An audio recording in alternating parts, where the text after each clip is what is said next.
Next వచ్చేసి ఆంధ్రప్రదేశ్ సాహిత్య అకాడమీని స్థాపించినటువంటి సంవత్సరం అని చెప్పేసి అడుగుతా ఉన్నాడండి. ఆప్షన్స్ వచ్చేసి ఆప్షన్ 1 1956, ఆప్షన్ 2 1957, ఆప్షన్ 3 1958, ఆప్షన్ 4 వచ్చేసి 1959. ఆంధ్రప్రదేశ్ సాహిత్య అకాడమీని స్థాపించినటువంటి సంవత్సరము. సో ఎప్పుడండి? ఆన్సర్ వచ్చేసి 1957. బేసికల్‌గా మనకి 1954లో 1954లో కేంద్ర సాహిత్య అకాడమీని స్థాపించడం అనేది జరిగిందండి. ఆ కేంద్ర సాహిత్య అకాడమీకి అనుబంధంగా ఈ యొక్క ఆంధ్రప్రదేశ్ సాహిత్య అకాడమీని 1957లో ఏర్పాటు చేయడం అనేది జరిగింది. సో కేంద్ర సాహిత్య అకాడమీని స్థాపించిన సంవత్సరం అంటే 1954. దానికి అనుబంధంగా 1957లో స్థాపించబడినటువంటిదంటే మన యొక్క ఆంధ్రప్రదేశ్ సాహిత్య అకాడమీ అనే విషయాన్ని మీరు ఇక్కడ గుర్తుంచుకోవాలి. నెక్స్ట్ క్వెషన్ వచ్చేసి వర్తమాన వ్యవహారికాంధ్ర భాషా పరివర్తక సమాజాన్ని ఎవరు స్థాపించారు అని చెప్పేసి అడుగుతా ఉన్నాడండి. వర్తమాన వ్యవహారికాంధ్ర భాషా పరివర్తక సమాజాన్ని ఎవరు స్థాపించారు? ఆప్షన్స్ వచ్చేసి option 1 Veeresalingam, option 2 Gidugu Rammurthy, option 3 Chilukuru Narayana Rao, option 4 వచ్చేసి సి నారాయణ రెడ్డి. అయితే కొంతమంది ఏమనుకుంటారంటే ఈ క్వెషన్ చూడగానే వ్యవహారిక అనే పదం ఉంది కాబట్టి ప్రధానంగా గిడుగు రామ్మూర్తి మైండ్‌లోనికి రావడం అనేది జరుగుతుంది. కానీ ఈ వర్తమాన వ్యవహారికాంధ్ర భాషా పరివర్తక సమాజాన్ని స్థాపించింది ఎవరంటే కందుకూరి వీరేశలింగం పంతులు గారు స్థాపించారండి. సో కాబట్టి ఈ వర్తమాన వ్యవహారికాంధ్ర భాషా పరివర్తక సమాజాన్ని స్థాపించింది అధ్యక్షుడు ఎవరంటే కందుకూరి వీరేశలింగం పంతులు గారు. దానికి కార్యదర్శిగా అంటే ఆ సమాజాన్ని నడిపినటువంటి వ్యక్తి ఎవరంటే కార్యదర్శి ఎవరంటే గిడుగు రామ్మూర్తి అనే విషయాన్ని మీరు ఇక్కడ ప్రధానంగా గుర్తుంచుకోవాలి. సో దీనికి ఆన్సర్ ఏమిటంటే వర్తమాన వ్యవహారికాంధ్ర భాషా సమాజాన్ని స్థాపించింది ఎవరంటే కందుకూరి వీరేశలింగం పంతులు గారు. అయితే ఈయన వీటితో పాటు ఇంకా మనం మాట్లాడుకుంటే హితకారిణి సమాజము అని చెప్పేసి చెప్తా ఉంటాం. 1905 డిసెంబర్ 15వ తేదీన రాజమండ్రిలో హితకారిణి సమాజాన్ని కూడా స్థాపించారు. అలాగే ఆధునిక విద్వత్ సభ అని చెప్పేసి చెప్తా ఉంటాం. ఆధునిక విద్వత్ సభను స్థాపించింది కూడా మన యొక్క కందుకూరి వీరేశలింగం పంతులు గారే. అన్నింటిలో కల్లా ముఖ్యమైనది హితకారిణి సభ 1905. ఇది ఎందుకంటే కందుకూరి వీరేశలింగం పంతులు గారు ఒక సోషల్ రిఫార్మర్ కాబట్టి అప్పట్లో సమాజంలో కూరుకుపోయినటువంటి మూఢనమ్మకాలని ప్రజల్ని ఆ సనాతన ధర్మంలో నుంచి ఆ సనాతన మూఢనమ్మకాల్లో నుంచి బయటికి తీసుకురావాలని చెప్పేసి వివిధ రకాల సంస్థలను నెలకొల్పారు. ఆ సంస్థలన్నింటినీ కూడా కోఆర్డినేట్ చేయడం కోసం అంటే ఆ సంస్థలన్నీ ఎలా పనిచేస్తున్నాయో చూడడం కోసము ఈ హితకారిణి సమాజాన్ని 1905లో రాజమండ్రిలో ఏర్పాటు చేశారు. సో ఇక్కడ మన క్వశ్చన్కి ఆన్సర్ వచ్చేసి వ్యవహారికాంధ్ర భాషా సమాజాన్ని ఏర్పాటు చేసింది ఎవరయ్యా అంటే వీరేశలింగం పంతులు గారు అనే విషయాన్ని మీరు ఇక్కడ గుర్తుంచుకోవాలి. నెక్స్ట్ క్వశ్చన్ వచ్చేసి క్రింది వారిలో అసమర్థుని జీవయాత్ర నవలను రచించింది ఎవరు అని చెప్పేసి చెప్తా ఉన్నాడు. సో ఇది మీకు క్వశ్చన్ చెప్పగానే మీకు మైండ్లో ఆటోమేటిక్గా ఆన్సర్ వచ్చేసి ఉంటుంది. ఆప్షన్స్ వచ్చేసి option 1 NG Ranga, option 2 Sri Sri, option 3 వచ్చేసి కె లింగరాజు అంటే క్రొవ్విడి లింగరాజు, ఆప్షన్ 4 వచ్చేసి T Gopichand that is nothing but Tripuraneni Gopichand అని చెప్పేసి చెప్తా ఉంటాం. సో అసమర్థుని జీవయాత్ర రచన ఎవరిదండి? త్రిపురనేని గోపీచంద్ అని చెప్పేసి చెప్తా ఉంటాం. మనకి జాతీయోద్యమ సమయంలో ఈ నవల చాలా చాలా కీలక పాత్ర పోషించింది. అంటే జాతీయోద్యమం అంటే స్వాతంత్రోద్యమం గురించి గట్రా ఇందులో ఉంటుంది అనుకోకండి. ఈ నవల అనేది ప్రధానంగా మానవ సంబంధాలు. అందుకే తెలుగులో వచ్చినటువంటి తొలి మనోవైజ్ఞానిక నవల అని చెప్పేసి చెప్తా ఉంటారు. అంటే ఒక వ్యక్తి జీవితంలో ఎదుర్కొనేటటువంటి వివిధ రకాల సమస్యలని ఏ విధంగా ఫేస్ చేస్తాడు, అది ఆస్తి తగాదాలు కావచ్చు, సొంత కుటుంబంలో వచ్చేటటువంటి వైరుధ్యాలు కావచ్చు, ఇలా అంటే మానవ సంబంధాల యొక్క విలువలను తెలియచేస్తూ మనిషి ఏ విధంగా తన యొక్క జీవన మనుగడను కొనసాగించాలి అని చెప్పేసి రాసినటువంటి నవలే ఈ అసమర్థుని జీవయాత్ర రిటెన్ బై త్రిపురనేని గోపీచంద్ అని చెప్పేసి చెప్తా ఉంటాం. అమెజాన్, ఫ్లిప్కార్ట్లో అవైలబుల్గా ఉంటుంది. వీలైతే ఆ యొక్క నవలను చదవండి, చాలా చాలా బాగుంటుంది. అర్థమైందా లేదండి? అది ఇక్కడ ఆన్సర్ వచ్చేసి త్రిపురనేని గోపీచంద్. కానీ మనకి ఇక్కడ ఎక్స్ట్రా ఆప్షన్స్ కనుక గమనించినట్లయితే ఎన్జి రంగా చెప్పారండి. ఎన్జి రంగా వచ్చేసి రైతు ఉద్యమ నాయకుడు ప్రధానంగా. ఈయన అద్భుతమైనటువంటి రచనలు చేశాడు. మనకి ప్రధానంగా ఫైట్ ఫర్ ది ఫ్రీడమ్ అని చెప్పేసి, రెవల్యూషనరీ పీజెంట్ అని చెప్పేసి, సో ప్రధానంగా పీజెంట్ బేస్డ్ రైతులకి సంబంధించినటువంటి నవలలు, తన ఉద్యమాలు రైతులకు సంబంధించే, తన రచనలు కూడా రైతులకు సంబంధించే. So fight for the freedom, అలాగే రెవల్యూషనరీ పీజెంట్, అలాగే క్రెడో ఆఫ్ వరల్డ్ పీజెంట్రీ, ఈ రచనలన్నీ ఎవరివయ్యా అంటే మన యొక్క ఆచార్య ఎన్జి రంగావండి. అలాగే ఇంకొక ఆప్షన్ వచ్చేసి శ్రీశ్రీ అంటున్నాం. ఇతని ప్రముఖ రచనలు వచ్చేసి గర్జించే రష్యా అని చెప్పేసి చెప్తా ఉంటాం. మహాప్రస్థానము అని చెప్పేసి చెప్తా ఉంటాం. మరో ప్రపంచము అని చెప్పేసి చెప్తా ఉంటాం. ఇవన్నీ ఎవరివంటే శ్రీరంగం శ్రీనివాసరావు శ్రీశ్రీ గారు. అలాగే థర్డ్ ఆప్షన్ క్రొవ్విడి లింగరాజు అంటున్నాం. ఈయన ఇంపార్టెన్స్ ఏమిటంటే మనకి రష్యాకి సంబంధించినటువంటి మ్యాగ్జిమ్ గోర్కీ అనేటటువంటి వ్యక్తి ఒక నవల రాస్తాడండి. అదే ద మదర్. ఆ మ్యాగ్జిమ్ గోర్కీ రచించినటువంటి రష్యన్ నవల అయినటువంటి ద మదర్ని తెలుగులోనికి 1934లో అనువదించినటువంటి వ్యక్తి, తెలుగులోకి అనువదించినటువంటి వ్యక్తి ఎవరంటే క్రొవ్విడి లింగరాజు అండి. సో 4 ఆప్షన్లు కూడా చాలా చాలా ఇంపార్టెంట్ అయినటువంటి అంశం. కానీ మనకు ఆన్సర్ అసమర్థుని జీవయాత్ర నవల రచించింది ఎవరంటే త్రిపురనేని గోపీచంద్. నెక్స్ట్ క్వశ్చన్ వచ్చేసి సోషలిస్ట్ పార్టీ తన యొక్క ఆంధ్ర శాఖను ఏ సంవత్సరంలో స్థాపించింది అని చెప్పేసి అడుగుతా ఉన్నాడండి. ఆప్షన్స్ వచ్చేసి ఆప్షన్ 1 1930, ఆప్షన్ 2 1931, ఆప్షన్ 3 1932, ఆప్షన్ 4 వచ్చేసి 1934 అండి. సో దీనికి ఆన్సర్ వచ్చేసి మీకు తెలుసు 1934లో సోషలిస్ట్ పార్టీ యొక్క ఆంధ్ర బ్రాంచ్ని ఏర్పాటు చేయడం అనేది జరిగింది. సో 1934 అనేది చాలా ఇంపార్టెంట్ అండి. ఎందుకంటే భారతదేశ సోషలిస్ట్ పార్టీని కూడా ఇదే 1934లో ఆచార్య నరేంద్రదేవ్ మరియు జయప్రకాష్ నారాయణలు స్థాపించడం అనేది జరిగింది. అయితే ఇందులో ఉన్నటువంటి మన తెలుగు వ్యక్తులు, తెలుగు నాయకులు ఎవరైతే ఉంటారో మార్క్సిస్ట్ సిద్ధాంతాలు కలిగి ఉన్నటువంటి వ్యక్తులు విజయవాడలో ఇదే 1934 జూన్ 28న సమావేశమయ్యి ఆంధ్రప్రదేశ్ యొక్క అంటే మన ఆంధ్ర ప్రాంతం యొక్క సోషలిస్ట్ బ్రాంచ్ని విజయవాడలో ఏర్పాటు చేయడం అనేది జరిగింది 1934 జూన్ 28వ తేదీన అనే విషయాన్ని మీరు ఇక్కడ గుర్తుంచుకోవాలి. సో చాలా చాలా ఇంపార్టెంట్ అండి. మరి ఇలా ఏర్పాటు చేసినటువంటి ఆంధ్ర సోషలిస్ట్ పార్టీకి మొట్టమొదటి కార్యదర్శి ఎవరయ్యా అంటే మద్దూరి అన్నపూర్ణయ్య. మొట్టమొదటి అధ్యక్షుడు ఎవరంటే ఆచార్య ఎన్జి రంగా అనే విషయాన్ని మీరు ఇక్కడ గుర్తుంచుకోవాలి. ఈ సోషలిస్ట్ పార్టీ చాలా ఇంపార్టెంట్ అండి. దీనిపైన ఎన్నోసార్లు ప్రశ్నలు అడిగాడు. ఆంధ్ర సోషలిస్ట్ పార్టీ స్థాపన అంటే 1934 జూన్ 28 విజయవాడలో అనే విషయాన్ని మీరు ఇక్కడ గుర్తుంచుకోవాలి. దీనికి మొదటి కార్యదర్శి అంటే మద్దూరు అన్నపూర్ణయ్య గుర్తుంచుకోవాలి. మొదటి అధ్యక్షుడు అంటే ఎన్జి రంగా గుర్తుంచుకోవాలి. తరువాత కాలంలో ఈ సోషలిస్ట్ పార్టీలో చేరినటువంటి ప్రముఖ ఆంధ్ర నాయకులు ఎవరయ్యా అంటే అల్లూరి సత్యనారాయణరాజు కావచ్చు, పుచ్చలపల్లి సుందరయ్య కావచ్చు, అలాగే మనకి ప్రధానంగా క్రొవ్విడి లింగరాజు కావచ్చు, వీళ్ళందరూ కూడా తరువాత కాలంలో సోషలిస్ట్ పార్టీలో చేరిన వారండి. సో కాబట్టి ఆంధ్ర సోషలిస్ట్ బ్రాంచ్ని ఎప్పుడు ఏర్పాటు చేశారంటే ఆంధ్ర ప్రాంతంలో 1934 జూన్ 28 ఇన్ విజయవాడ అనే విషయాన్ని మీరు ఇక్కడ గుర్తుంచుకోవాలి.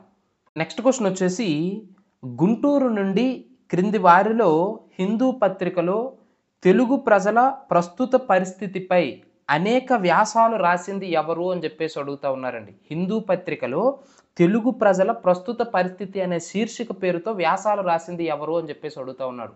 ఆప్షన్స్ వచ్చేసి option 1 Gurunatham, that means Jonnavittula Gurunatham, option 2 Sitaramasastri, option 3 Seshagiri, option 4 వచ్చేసి రాజగోపాల్ అని చెప్పేసి చెప్తా ఉన్నారు. సో ఆన్సర్ ఏంటండి? తెలుగు ప్రజల ప్రస్తుత పరిస్థితి శీర్షిక పేరుతో హిందూ పత్రికలో వ్యాసాలు రాసింది ఎవరంటే ఆబ్వియస్లీ జొన్నవిత్తుల గురునాథం అండి. చాలా ఇంపార్టెంట్. 1911లో ఈ శీర్షిక పేరుతో హిందూ పత్రికలో వ్యాసాలు రాయడం అనేది జరిగిందండి. ప్రధానంగా ఏమిటంటే ఈ మద్రాసు ప్రెసిడెన్సీలో తెలుగు వాళ్ళ యొక్క ప్రాముఖ్యత లేకుండా పోతుంది. రాష్ట్ర ఉన్నత ఉద్యోగాల్లో 56 ఉద్యోగాలు ఉంటే అందులో తెలుగువారు కేవలం 8 మంది మాత్రమే ఉన్నారు. న్యాయశాఖకు సంబంధించి 19 మంది న్యాయశాఖకు సంబంధించినటువంటి ఉద్యోగులు ఉంటే ఆ 19 మందిలో తెలుగు వారికి ఒక్కరికి కూడా అవకాశం లేదు.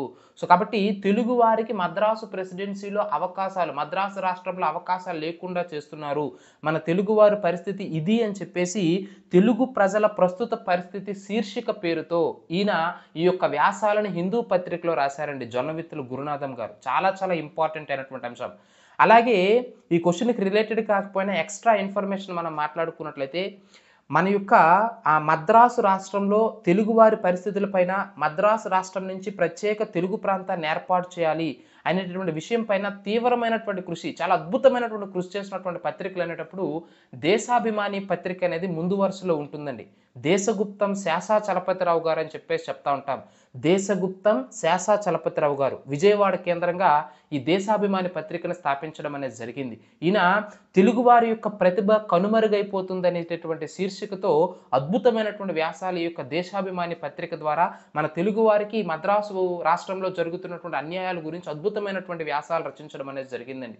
సో ఎన్నో పత్రికలు ఇప్పుడు నేను చెప్పినటువంటి ఈ యొక్క హిందూ పత్రిక కావచ్చు, ఇప్పుడు చెప్పిన దేశాభిమాని పత్రిక కావచ్చు, ఆంధ్ర కేసరి కావచ్చు, ఆంధ్ర ప్రకాశిక కావచ్చు, కృష్ణా పత్రిక కావచ్చు, గోష్ఠి పత్రిక కావచ్చు, ఇవన్నీ కూడా మద్రాసు ప్రెసిడెన్సీలో తెలుగువారికి జరుగుతున్నటువంటి అన్యాయాన్ని తమ గొంతు ద్వారా ఈ న్యూస్ పేపర్ల ద్వారా బయటకు వచ్చినటువంటి పత్రికలండి. చాలా చాలా ఇంపార్టెంట్ అయినటువంటి అంశం.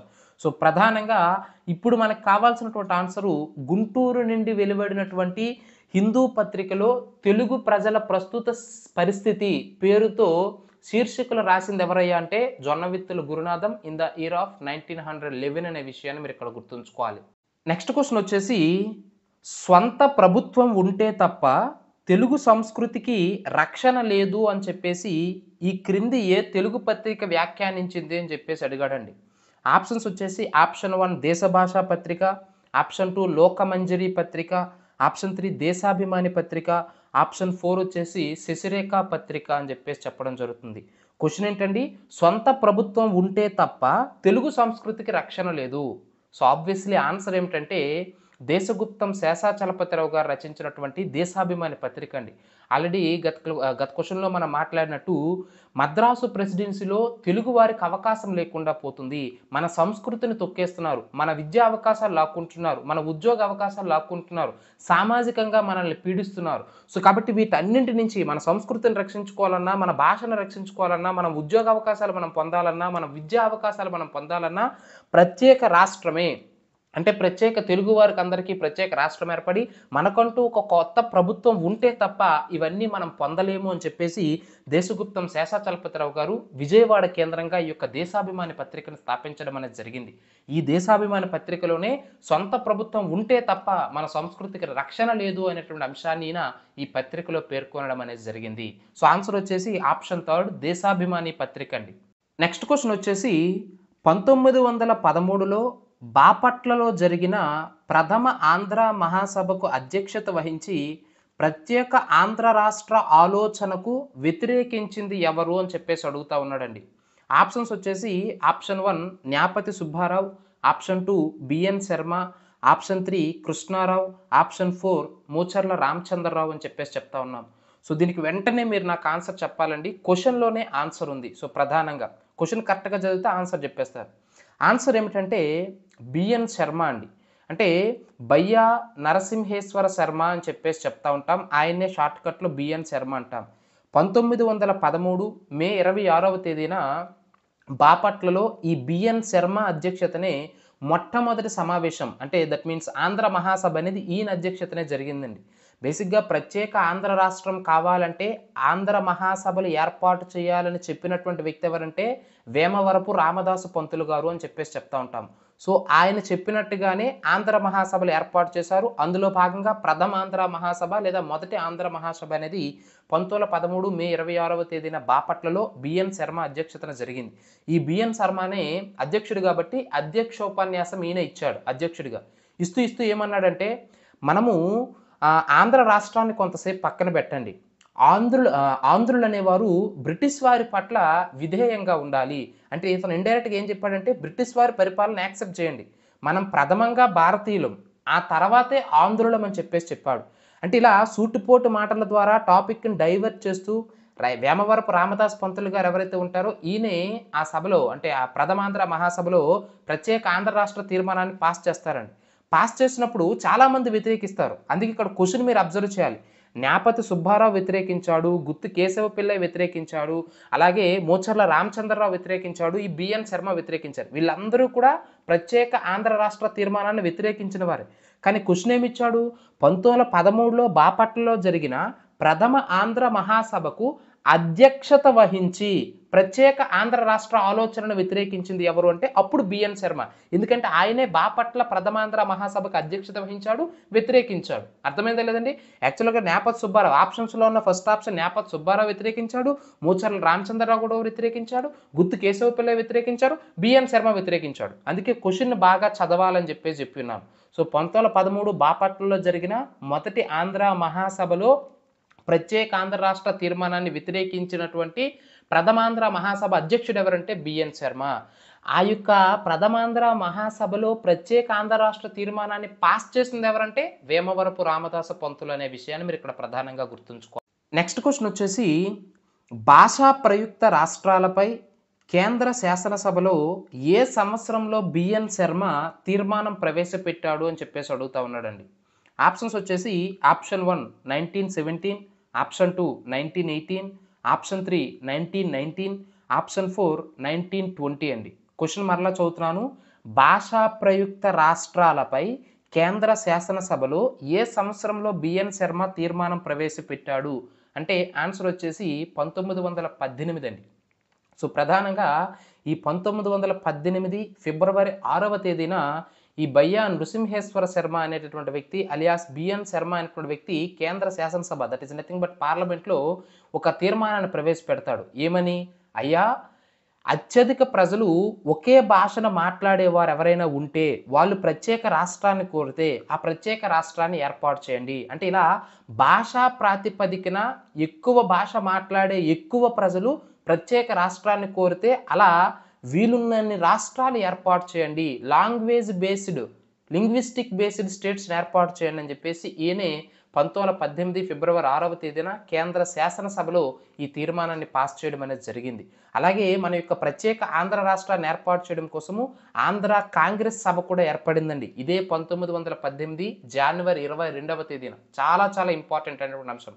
ప్రత్యేక ఆంధ్ర రాష్ట్ర ఏర్పాటు కోసము ఆంధ్ర రాష్ట్ర కాంగ్రెస్ కమిటీ ఎప్పుడు ఏర్పడిందయ్యా అంటే 1918 జనవరి 22వ తేదీన.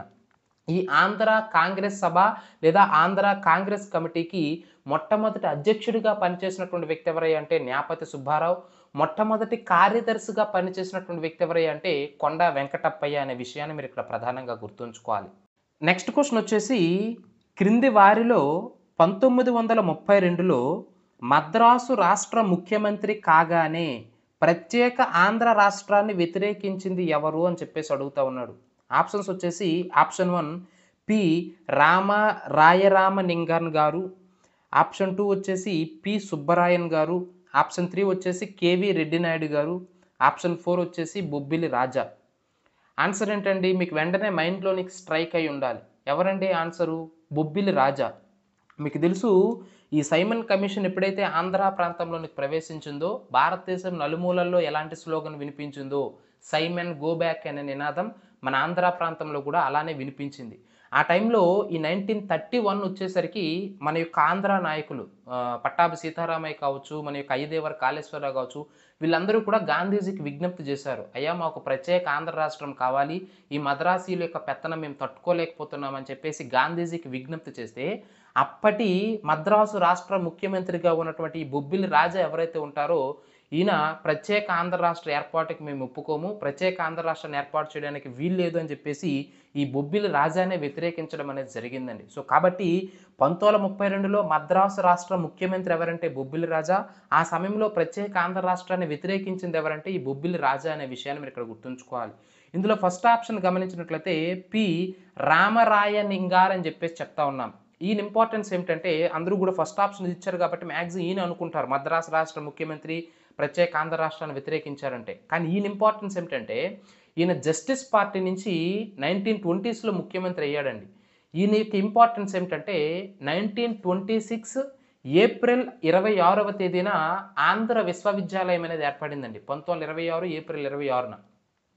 సో మన యొక్క మద్రాసు ప్రెసిడెన్సీలో భాగంగా 1926 ఏప్రిల్ 26వ తేదీన ఈ ఆంధ్ర విశ్వవిద్యాలయం ఏర్పడే సమయంలో మద్రాసు రాష్ట్ర ముఖ్యమంత్రి ఎవరంటే ఈ రామరాయనింగార్. చాలా చాలా ఇంపార్టెంట్ అయినటువంటి అంశం. జస్టిస్ పార్టీ తరపు నుంచి ముఖ్యమంత్రి అయ్యారు. ఈయన మంత్రివర్గంలోనే ఇక్కడ మనకి థర్డ్ ఆప్షన్ ఇచ్చాడు చూడండి, కేవి రెడ్డి నాయుడు. ఈయన మినిస్టర్గా పనిచేశాడు, మంత్రిగా పనిచేశాడు. సో కాబట్టి రామరాయనింగార్ యొక్క ప్రభుత్వంలోనే మినిస్ట్రీగా పనిచేసినటువంటి అంటే మంత్రిగా పనిచేసినటువంటి వ్యక్తి కేవి రెడ్డి నాయుడు. రామరాయనింగార్ ఎవరంటే ఈయన మద్రాసు రాష్ట్రానికి 1920స్లో ముఖ్యమంత్రిగా పనిచేసినటువంటి వ్యక్తి అనే విషయాన్ని మీరు ఇక్కడ గుర్తుంచుకోవాలి. నెక్స్ట్ క్వశ్చన్ వచ్చేసి ఈ క్రింది వారిలో రుద్రపురుష దత్తుడు వేసినటువంటి శాసనం ఏది అని చెప్పేసి అడుగుతా ఉన్నాడండి.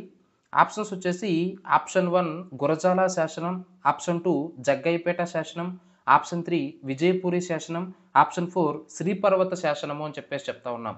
సో ఈ ఇక్ష్వాకు రాజుల్లో చివరి రాజు అయినటువంటి రుద్రపురుష దత్తుడు వేసినటువంటి శాసనాలు అనగానే ప్రధానంగా మనకి గుర్తు రావాల్సినవి గురజాల శాసనం మరియు నాగార్జున కొండ శాసనం అండి. సో కాబట్టి ఈ ప్రశ్నకి ఆన్సర్ రుద్రపురుష దత్తుడు వేసినటువంటి శాసనం అనేటప్పుడు ఆప్షన్ 1 గురజాల శాసనం అనేది కరెక్ట్ ఆప్షన్ అండి.